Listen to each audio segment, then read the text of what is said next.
The article that I chose was How Much Walking Might Affect Our Sleep.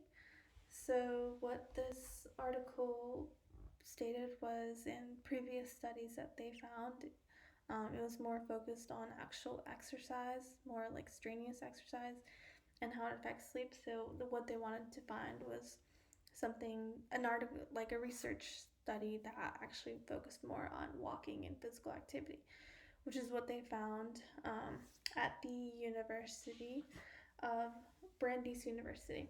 And so, what the study did, um, it was it was in the Boston area. They had a total of 59 volunteers.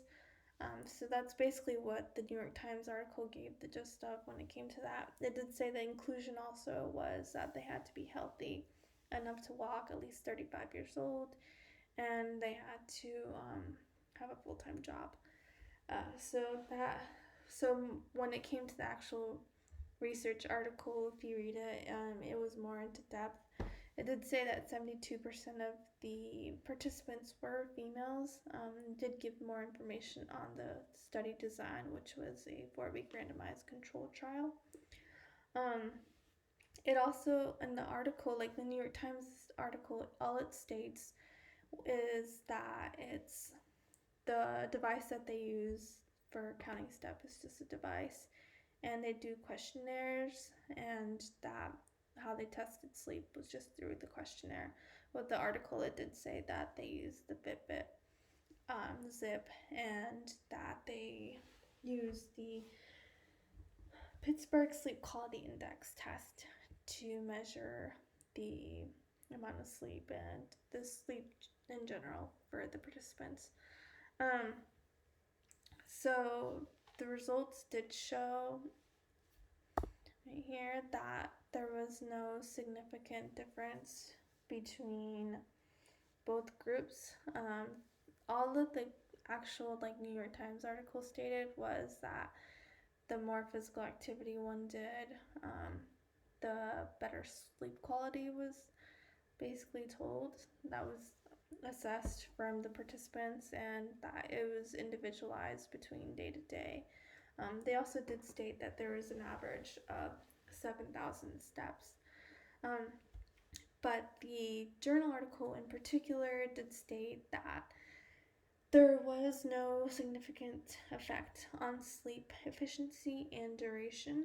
And they did also state that there was a significant increase in step counts for the intervention group, which was about 27%, and there was a decrease of 3.6% in the control group. They also never mentioned that there was an intervention or control group, and that the intervention group had to have like 2,000 steps or more based off their baseline. But basically, like overall, what they found was quality improved, not duration. Um, the New York Times article did not also mention that there was a difference between male and female when it came to reporting the quality of sleep improving. It was just some differences that you see between both articles. So basically, it the New York Times article gave a generalized view of it. They did also state that there was some limitations, such as the fact that the sleep assessment that they gave was subjective compared to being objective. And then the study went more, like the actual research study went more into depth about it. They did say there was a possibility of volunteer bias. Also, there could have been a likelihood of motivation being there because of the fact that they wanted to get higher step counts since they were volunteers. It also didn't count the fact that there's outside factors that also affect sleep. And it never, like, since the New York Times article never talked about the Fitbit, the actual research study did talk about that the fact that the Fitbit isn't as accurate as you would think it is.